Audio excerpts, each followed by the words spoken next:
Donc, je vais rebondir sur le dernier mot de Psycho avant de commencer ma propre communication. C'est la notion du H-index. J'ai eu la chance, il y a quelques années de cela, au niveau du ministère de l'Enseignement supérieur, nous avons été contactés donc, pour évaluer les dossiers des candidats qui souhaitaient donc bénéficier de la bourse, donc du prix de l'excellence du président du FASO. Et tenez-vous bien, nous avons des collègues effectivement qui sont venus de nombreuses publications, mais il y avait vraiment des H-index qui laissaient vraiment à désirer. Il y en a même qui ne savaient même pas ce que c'était qu'un H-index. Et donc nous avons pris sur nous, au niveau de la sous-commission de sciences et technologies, de déclarer pour les candidats inéligibles. Ça a valu certaines couler le bois, en tout cas nous avons pris cette décision-là. Parce que l'excellence, c'est l'excellence. Voilà. Et nous attendons donc à ce que la jeune génération, donc les doctorants qui sont aujourd'hui devant nous, s'engagent donc dans cette voie de l'excellence. La deuxième chose que je veux dire, c'est que quand vous voulez grandir, c'est-à-dire des universités, quand vous voulez vous améliorer, il faut le faire avec les standards internationaux. Nos standards locaux, là, ça ne va pas loin. D'accord? Il faut travailler en ayant l'idée des standards internationaux. Et les standards internationaux sont connus.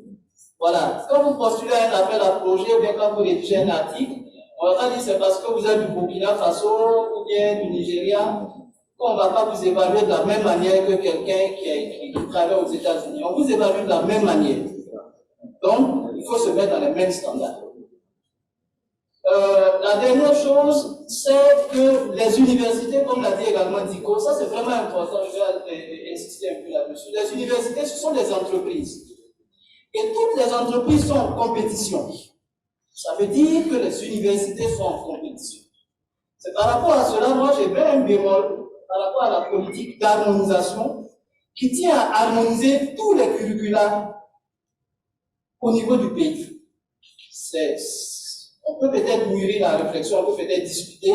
Il y a des aspects qu'on peut harmoniser, mais si vous harmonisez les curricula au niveau de toutes les universités, comme je suis fait là, FEP et IPLA, je profite d'en parler. Si vous harmonisez les curricula au niveau de toutes les universités, c'est la même université. Donc ça, vraiment, je tenais à le dire, c'est une opportunité que j'ai eue, donc je vous le dis. Donc, pour arriver maintenant à ma communication, je ne suis pas aussi prolixe que Dico, parce que bon, lui, il a l'air de parler comme c'est un politicien. C'est comment avoir la foule. Mais bon, il est scientifique politicien, mais donc, voilà. Donc, nous avons essayé donc, de découvrir un peu le travail. Moi, je vais m'intéresser surtout à la contribution que les doctorants peuvent fournir, soit augmenter le ranking, c'est-à-dire la cote, la notoriété donc, de nos universités. Donc,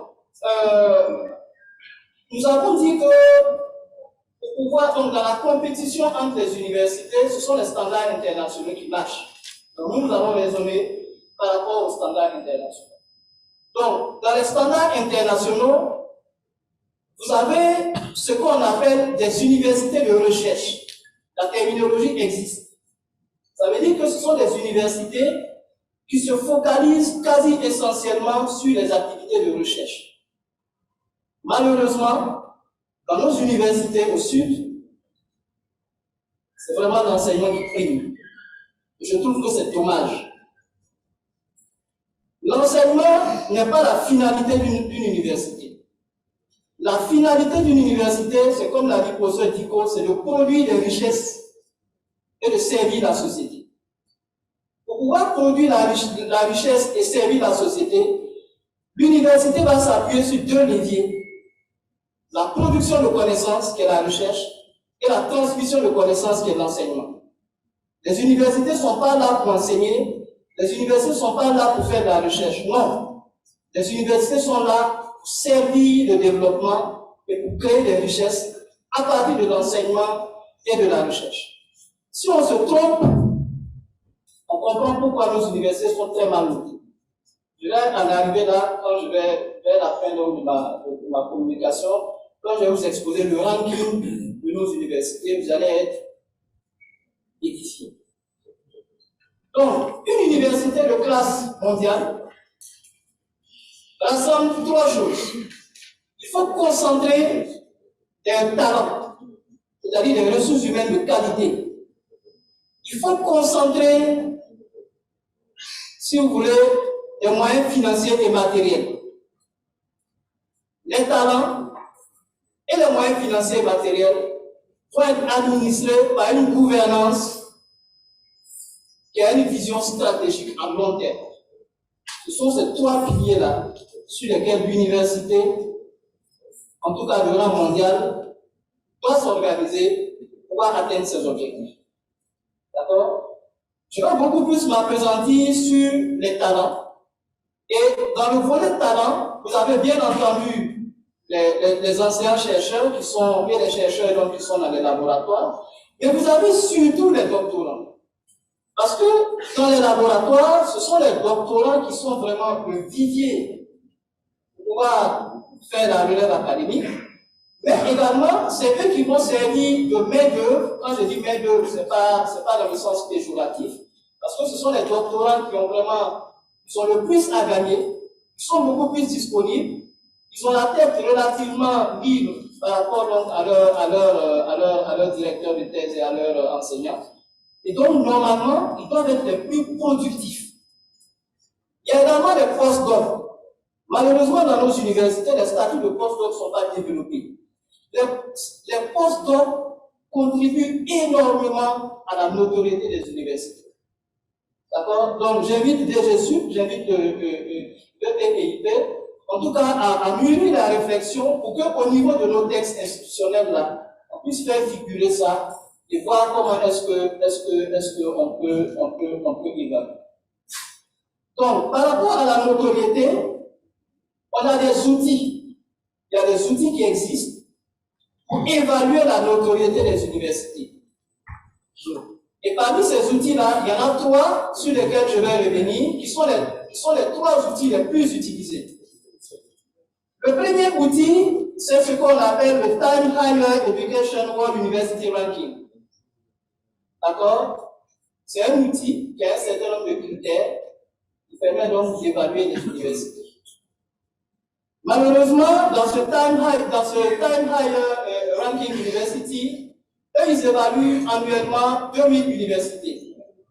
Et dans ces 2000 universités, malheureusement, il n'y a pratiquement pas d'université africaine. Sauf peut-être certaines universités d'Afrique du Sud et d'Afrique du Nord qui arrivent quand même à rentrer, mais c'est vraiment par le bas. Vous avez également le Academic Ranking of World University, le classement de Shanghai, qu'on connaît un peu dans la communauté universitaire. Et également, ils évaluent autour de 1500 à 2000 universités par an. Mais là également, ils ont un certain nombre de critères que je vais vous exposer ici. Là également, les universités africaines ne font pas bonne figure. Bon, comme souvent nous on aime se comparer aux universités françaises, si ça peut vous rassurer, les universités françaises aussi ne sont pas bien cotées dans ces deux types de ranking-là. Mais ça ne nous excuse pas. D'accord? Et puis, vous avez le troisième outil qui est utilisé, qu'on appelle le Webmetric Ranking of World Universities. Il y a l'avantage donc de classer les universités par région, par continent et même par pays. Donc ce matin, avant de venir, quand j'ai fait le classement par pays, bon, l'université, je vous ai pris le premier, au Burkina. Oui, ça c'est normal. Mais ça c'est normal. Si vous êtes le premier, le dernier, bon, ça vaut ce que ça vaut. D'accord? Donc, vous avez des outils de classification et tous les outils n'ont pas les mêmes critères. Okay? Donc, vous pouvez vraiment apprécier la notoriété d'une université. Il faut prendre quand même plusieurs outils et puis voir si vous êtes toujours dans les top 10, les top 20. Là, ça permet vraiment de vous assurer que votre notoriété là pour la vérité. On a deux types d'indicateurs. Vous avez des indicateurs qui évaluent ce qu'on appelle la réputation de l'université. Voilà. Est-ce que l'université est connue? Est-ce que les étudiants qui quittent l'université, est-ce qu'ils parlent bien de l'université? Est-ce que ceux qui emploient les diplômés de l'université, est-ce que les diplômés leur donnent satisfaction? Voilà. Donc, c'est autant de critères. Zico a parlé tout à l'heure de Harvard University. Même si vous ne valez rien et que vous êtes diplômé de Harvard University, rien que la réputation de votre université va vous. Et si vous allez aux États-Unis, on vous demande si vous venez de l'université de Ouagadougou, on va vous demander ça, c'est où? Donc, vous voyez qu'en termes de réputation, on a vraiment quelque chose à construire. D'accord? Le deuxième type de critères, ce sont les critères de performance. Donc, de performance de la recherche. Et ça me permet de dire une chose dans le chargé de communication. Chargé de communication. Voilà. Tout à l'heure, vous avez dit dans votre mot que la visibilité des universités était en partie due à la recherche. C'est quasi essentiellement à la recherche. Oui. C'est quasi essentiellement à la recherche. Si on prend le cas de Joseph Kizerbo, si c'était l'enseignement, avec les casseroles qu'on traîne depuis combien d'années là, ça n'allait pas être évident. Donc c'est quasi essentiellement la recherche. L'enseignement vient en soutien, mais c'est la recherche, comme vous allez le voir à travers donc, les critères d'évaluation de la notoriété que je vais vous présenter tout de suite. Pour le time higher education, malheureusement on ne peut pas projeter, j'avais préparé un support, mais on pourra vous le donner plus tard. Vous avez 5 critères qui sont utilisés pour classer les universités. Le premier critère, c'est la qualité de l'enseignement, qui compte pour 30%. Mais quand vous regardez dans la qualité de l'enseignement, on parle beaucoup plus du taux d'encadrement des doctorants, on parle beaucoup plus du taux d'encadrement des masterants, donc du master, on parle beaucoup plus du budget alloué à l'université pour le volet enseignement. On ne parle pas du tout des licences. D'accord? Donc, même dans la qualité de l'enseignement, c'est vraiment l'enseignement à la recherche. Il compte pour 30%. Vous avez la réputation, le volume et le budget de recherche qui compte pour 30%. Là-bas, vous avez le montant des subventions de recherche qui est utilisé comme sous-critère. Vous avez le rapport entre le nombre d'articles publiés et le nombre, si vous voulez, de staff, c'est-à-dire le nombre de membres de la communauté scientifique. Donc, si Joseph Kizerbo publie 1000 articles par an, si on est 500, le ratio c'est 1000 sur 500, ça fait 2. D'abord, pas haut. D'accord? Donc, ça c'est très important, la quantité de publications scientifiques. Mais ce n'est pas n'importe quelle publication scientifique, ce sont les publications qui sont indexées par Thomson et Reuters. Je vois souvent dans les dossiers que présentent nos collègues pour le CAMES, ils disent qu'ils sont indexés dans Google Scholar. Google Scholar n'est pas une base d'indexation reconnue dans le milieu académique. Je suis désolé. D'accord? Vous avez des bases d'indexation qui sont reconnues par domaine.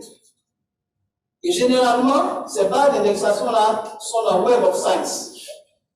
C'est Scopus, tout ce qui est sciences biologiques, comme je suis dedans, je connais. Je sais que les mathématiciens et les physiciens, ils doivent avoir également quelque chose. En sciences sociales, vous avez ça, j'ai noté ça. Vous avez voilà, le Social Science Citation Index. Ça également, c'est une base de données qui est reconnue dans tout ce qui est sciences sociales. C'est ça qu'on prend. Si vous publiez ailleurs, ils ne prennent pas ça en compte. Vous pouvez dire que vous avez 100 publications, mais quand on a dans Thomson et Reuters, vous avez peut-être 2. Donc ça, il faut vraiment faire attention. Ce n'est pas la quantité qui compte, mais la qualité également est assez importante. Vous avez la productivité scientifique qui compte également pour en gros 32%. La productivité scientifique, si vous voulez, c'est le nombre de publications dans Web of Science là, rapporté au nombre de membres de la communauté scientifique. Donc ça également, c'est un critère assez important. Donc vous voyez, jusqu'à présent, on parle de fonds dédiés à la recherche, on parle de publications. va voir après comment on peut améliorer un peu le ranking là dans ces deux événements. Il y a l'effectif entre les nationaux et les internationaux. Quand vous prenez notre université, vous avez combien de doctorants qui viennent de l'international? C'est très peu. Et quand vous allez dans les grandes universités, je parlais tout à l'heure de Harvard University, vous allez croiser pratiquement toutes les nationalités de tous les continents. C'est un critère de notoriété de l'université. Si les gens ne viennent pas chez vous acheter la connaissance, ça veut dire que votre connaissance n'est pas bonne. Ils ne viendront pas. Okay? Et puis il y a l'innovation qui est également un critère. Et comment ils mesurent l'innovation? Ils mesurent l'innovation à travers les fonds que les industries donnent à l'université pour conduire la recherche. Parce que, ou bien les fonds que les universités engrangent en vendant leurs brevets.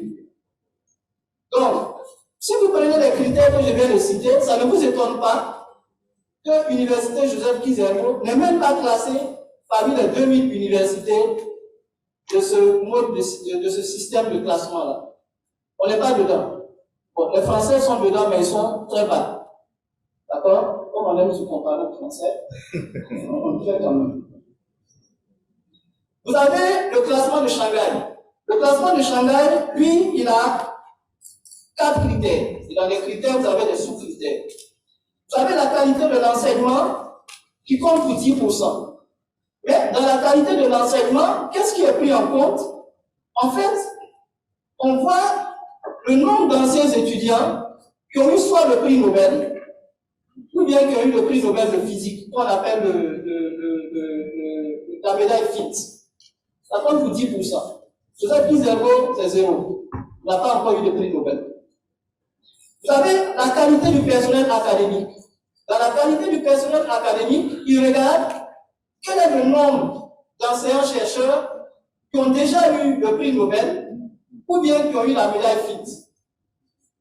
D'accord? Et il regarde également le nombre d'enseignants-chercheurs qui figurent dans le top 20, c'est-à-dire dans les 20 articles les plus publiés au monde.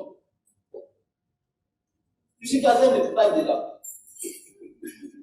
Vous avez la production scientifique qui compte pour 40%. Et dans cette production scientifique, ils ne prennent en compte, eux ils sont encore plus restrictifs, ils ne prennent en compte que les articles qui sont publiés dans Nature et dans Science. Ils ne prennent pas le reste. Bon, ce classement-là, comment on appelle ça, ne prend pas en compte les sciences sociales, malheureusement. Ceux qui travaillent dans les sciences sociales, vous avez un coût excellent.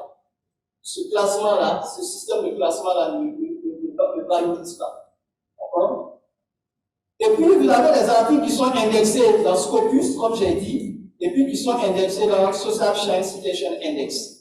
Donc, vous voyez que ce sont des articles qui sont pris en compte comme production scientifique. C'est vraiment des articles de haut vol. Et puis, en fait, vous avez la performance académique par tête de chercheur. C'est-à-dire qu'on prend un peu tout ce ranking-là, et puis on divise par le nombre d'anciens chercheurs. Donc, si vous avez la même production scientifique, ben, eux, ils sont 2 fois plus nombreux que vous. Ça veut dire que votre productivité est 2 fois supérieure à la leur. D'accord? Donc, c'est un ensemble de critères qui permet également de classer les universités. Et comme je l'ai dit pour l'autre système, là également, on ne s'étonne pas que nos universités du Sud, notamment Joseph Kizerbo, que je connais un peu, ne peut pas être classé, n'est même pas classé. Et puis, vous avez le dernier, qui est le Webometric Ranking of World University, qui essaie un peu d'arranger les choses, voilà, et qui a 3 critères. La visibilité de l'institution sur le web. Vous voyez que Joseph Kizerbo est mal classé parce qu'on a un web qui n'est pas stable. Donc, rien que le site web, les services que donne le site web, la visibilité de l'institution à travers le site web, c'est un critère qui compte pour 50%. Donc, vous comprendrez pourquoi notre université n'est pas bien classée avec ce critère-là. Parce que c'est ce critère-là que je vais développer. Vous avez la popularité des chercheurs, qui compte pour 10%. Donc, pour la popularité des chercheurs, là, qu'est-ce qu'ils font? Ils prennent les 210 meilleurs chercheurs de l'université, c'est-à-dire ceux qui publient le plus, ils additionnent leurs publications. Mais ce n'est pas ils additionnent leurs publications. Et c'est ça qui permet également, à hauteur de 10%, de, comme on appelle ça, comparer les universités.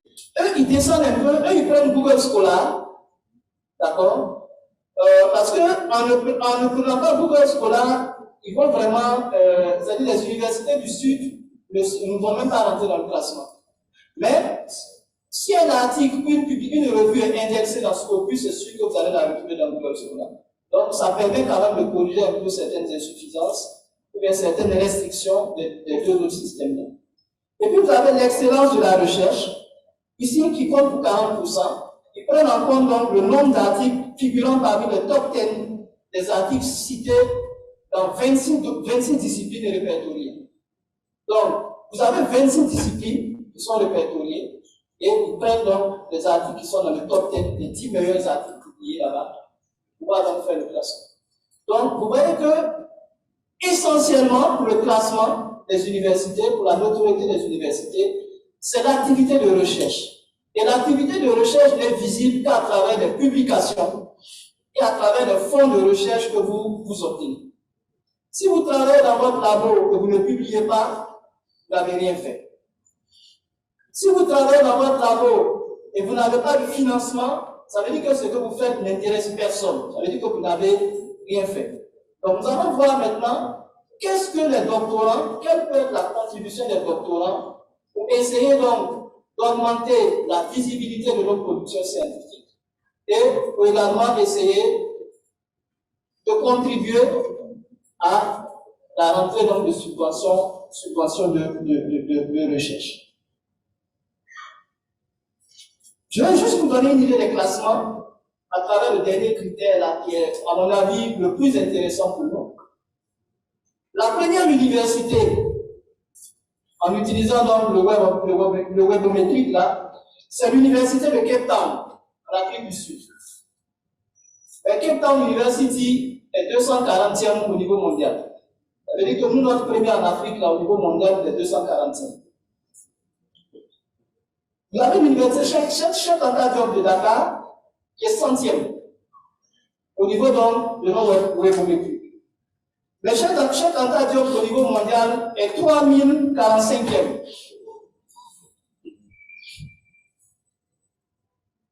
Vous avez l'université d'Abomey Calavi, qui est 110e, d'accord, au niveau africain. Mais au niveau mondial, il est 3187e. Maintenant, notre chère université Joseph Kizerbo, en tout cas, les données dont je dispose, j'ai téléchargé ça ce matin avant de venir. Au niveau africain, nous sommes 364e. Et au niveau mondial, 7253e. Ça veut dire que nous avons du travail. Nous avons du travail. Ok? Sur quoi est-ce que les doctorants peuvent agir? Les doctorants peuvent agir sur les publications. Et comme l'a dit Dico tout à l'heure, une des explications qui fait que nous sommes descendus jusqu'à la 364e place là, c'est le changement de nom de notre université. Ce n'est pas la seule raison, hein. Ça contribue. On quitte la Joseph Kizerbo et l'université de Ouagadougou, on va à l'université du professeur Joseph Kizerbo, après on enlève le professeur, on laisse à l'université. Bon, on ne sait pas ce que le futur va nous donner. Mais si on continue comme ça, c'est pas bon. Une entreprise qui change chaque fois le nom de son produit, les consommateurs vont dire qu'il y a quelque chose qui ne va pas. Ils vont nous tromper quelque part, donc ils n'achètent pas. Donc, il faut que le politique tienne compte de ça si elle veut que nos universités puissent avoir de la notoriété. Une fois que ça c'est réglé, au niveau des publications, il y a des aspects souvent, j'ai eu la chance d'être directeur adjoint directeur d'école doctorale. Il y a des choses souvent, les gens ne connaissent pas la portée. L'affiliation de l'université, l'affiliation du chercheur. Vous allez voir des étudiants, ou même on a des collègues qui le font, ils traduisent le nom de l'université. Notre université, le moment, c'est l'université Joseph Kizerbo. Ils se permettent de mettre ça en anglais. Ils mettent University Joseph Kizerbo, ou bien ils mettent Joseph Kizerbo University. C'est pas la même chose. C'est pas pareil. Vous publiez 50 articles avec Joseph University Joseph Kizerbo, 50 articles avec University Joseph Kizerbo, ça ne va pas pareil, c'est pas pareil. On va dire que ce n'est pas le même chercheur qui a publié. Il y a deux personnes qui ont le même nom, qui sont dans deux universités différentes. Donc ça, j'attire vraiment l'attention des doctorants et de nos collègues. C'est important. Il faut respecter la charte graphique de l'université. Pour le moment, sur le site web et la charte graphique, c'est Université Joseph Kizerbo. Point. On ne traduit pas le nom d'une université. De même, on ne traduit pas le nom d'un laboratoire. C'est des marques déposées, ça y est là, on ne change pas. Même l'adresse de l'institution. Joseph Kizerbo a une adresse officielle, c'est cette adresse-là que vous pouvez. On voit deux institutions qui ont le même nom, qui ont deux adresses différentes, c'est deux institutions. C'est des détails, mais ça compte énormément. Donc j'attire vraiment votre attention là-dessus. Si on règle ça, en tout cas on va quitter 367e là, on pourra peut-être être 100e comme chef d'État. Et même au niveau, lorsque vous voulez préciser l'affiliation, on commence par l'université, ensuite le laboratoire et peut-être l'adresse. On ne commence pas par le laboratoire. On ne commence pas par l'école doctorale. Ça ne compte pas. C'est l'université. Vous commencez par l'université. Ça, c'est vraiment important. La deuxième chose, c'est le nom des auteurs. Quand vous publiez les bons journaux, on vous dit nom, prénom. Et comme la plupart du temps c'est en anglais, le nom de famille là, c'est name ou bien surname. Et le prénom, c'est first name. Si vous mélangez, c'est pas la même personne. Kiendrebego Martin, ce n'est pas Martin Kiendrebego. Et vous allez voir souvent que dans les journaux, on abrège. On met M Kiendrebego. M là, c'est le prénom. Si vous inversez, on va mettre K Martin. C'est pas pareil. Moi, mon nom de famille, c'est pas Martin. C'est Kiendrebego. Donc là également, c'est très important. Et ça fait que souvent au Cameroun, vous avez des problèmes. Parce que vous avez des noms, vous n'avez pas le même nom sur vos avis. Et vous êtes obligé d'aller chercher des certificats d'individualité. Ça, c'est parce que c'est le CAPES. Au niveau international, ils ne connaissent pas ces certificats d'individualité. C'est ce que vous avez écrit là. C'est ça qui compte. Donc ça, c'est vraiment important. Faire attention à ça. Et l'auteur par correspondance, en tout cas chez nous en sciences, je parle sous le contrôle de Tico, l'auteur par correspondance en sciences là, c'est le patron de la thèse. C'est le directeur de thèse. Et généralement, c'est lui qui est en dernier. C'est là qu'on met l'astérisque. Un doctorant, auteur par correspondance, c'est pas bon. Au niveau international, c'est pas bon. C'est même pas bon pour l'université. Donc ça, c'est les détails sur lesquels j'attire vraiment l'attention des laboratoires, des conseils scientifiques des labos, de faire attention à ces détails-là, parce que ce sont des détails qui tuent. Ensuite, il y a l'anglais. En tout cas, en sciences, la langue de publication, c'est l'anglais. Si vous ne décrivez pas bien l'anglais, quelle que soit la qualité de votre production scientifique, vous n'allez pas pouvoir publier dans les bons journaux. Donc, il faut que les doctorants, qui sont donc en phase de se construire en termes de recherche, fassent l'effort de se former en anglais. Les cours qu'on reçoit ou bien que vous recevez dans nos amphis, là, ça ne suffit pas. Il faut payer à aller prendre des cours. Moi, personnellement, je ne suis pas fier de dire à quelqu'un que moi, je paye 15 000 pour me former à l'université. 15 000, ça veut dire que c'est pas bon. Ce qui est bon là, c'est cher. Non, non, c'est vrai, on peut peut-être discuter sur d'autres choses. Mais il faut accepter que la bonne formation coûte de l'argent. Donc, il faut que pour les formations en anglais, les formations en informatique, les formations en statistique, par exemple, si le niveau de formation au niveau de deux universités ne sont pas encore satisfaisants, il faut que les doctorants prennent toutes les ressources, même si c'est des ressources propres, pour aller apprendre l'anglais. Juste pour anecdote, moi j'ai eu ma première bourse post-doc parce que je suis allé, c'était à l'ambassade d'Allemagne, la condition c'était de parler l'anglais. J'avoue que je ne parlais pas du tout l'anglais. Et quand je suis arrivé, j'ai baragouiné mon anglais, moi-même après ça me faisait rigoler. Mais le seul fait d'avoir essayé, on m'a dispensé d'un certain nombre de choses. Par exemple, on m'a dispensé d'aller faire de TOEFL. C'était exigé. Voilà. Donc, il faut faire l'effort de vous former en anglais. Sinon, vous n'allez pas pouvoir rédiger en anglais, vous n'allez pas pouvoir lire en anglais. Vous allez aller participer à des conférences internationales. Vous n'allez rien comprendre. Vous n'allez pas pouvoir vous vendre. Vous n'allez pas pouvoir avoir des collaborations externes. Donc, ce n'est pas intéressant. Donc, faites l'effort de vous outiller en anglais. Ensuite, vous ne publiez pas n'importe où.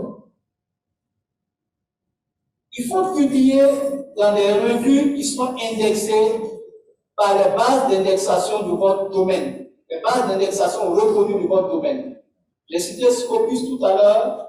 J'ai cité donc la base de données reconnue donc pour les sciences sociales. Il y en a d'autres, mais il faut que ce soit des bases d'indexation reconnues. Maintenant, ces journaux qui sont indexés là-bas, ils sont indexés parce que ils publient des travaux originaux. Ils ne publient pas n'importe quoi en griffe. Donc, vous ne pouvez pas leur envoyer n'importe quoi. Si vous voulez publier là-bas, il faut que vos travaux soient de qualité. Il faut que vos travaux soient originaux. C'est l'originalité et la qualité. Bien entendu, en sciences expérimentales, il faut que les équipements utilisés répondent également aux normes, aux standards internationaux en vigueur. D'accord? Et pour cela, je passe sous le contrôle du directeur adjoint d'école doctorale. Tout à l'heure, je pense que c'est le mois dernier ou le mois passé, il y avait des recrutements en thèse. Souvent, les sujets de thèse, quand vous les regardez, vous vous demandez, mais est-ce que ça, c'est un sujet de thèse? Parce qu'une thèse doit aboutir à de nouvelles connaissances. Si vous finissez un travail et qu'il n'y a pas une nouvelle connaissance que vous avez ajoutée, ce n'est pas une thèse, c'est autre chose. On va peut-être vous donner le doctorat, mais ce n'est pas une thèse, parce que vous n'avez pas ajouté une connaissance aux connaissances antérieures. C'est ça la thèse. J'insiste là-dessus. Hein. Ça, il faut que les responsables de labo, les directeurs de thèse le prennent à leur compte, mais également il faut que les doctorants qui sont vraiment sur le truc prennent ça à cœur. N'importe quel sujet peut être formulé en sujet de thèse. C'est une question de formulation, c'est une question de définition des objectifs, c'est une question de définition de méthodologie. Mais pour pouvoir savoir qu'un travail est de qualité et un travail original, mais il faut lire. Les doctorants ne lisent pas. Il faut lire. Je comprends, si vous ne comprenez pas l'anglais, vous ne pouvez pas lire ce qui est publié en anglais. Donc il faut vous former en anglais, mais il faut lire. On a la chance que très récemment, on a 2 centres d'excellence qui ont mis à disposition Scopus. D'accord? Donc, il n'y a plus pour 2 ans, je pense que pour 2 ou 3 ans, c'est ce forum et puis il y a d'autres centres d'excellence là, dont je parle le nom. Donc, comment on appelle ça, l'excuse, on n'a pas accès aux ressources là, ça n'est plus valable. Pour 2 ans, tous les membres de la communauté universitaire ont accès à cette base de données là, et donc accès à toutes les publications qui sont liées à la science. La science directe aussi, il y a des clés hein, dans les différents labos ou même à la bibliothèque centrale, il y a des clés. Et on a des codes pour pouvoir accéder. D'accord? Donc il faut lire. Donc ce sont ces quelques aspects-là sur lesquels je voulais revenir, pour qu'on puisse échanger avec les doctorants. Ça n'a l'air de rien, mais ça contribue énormément à la visibilité de la production scientifique. Maintenant, pour les questions de financement, pour les questions de gouvernance, pour ça, il faut que les universités se lèvent. Il faut que les universités réclament, ou bien en tout cas prennent leur autonomie. C'est réclamer, on ne va pas te donner, il faut prendre l'autonomie. Et l'autonomie là, elle est d'abord financière.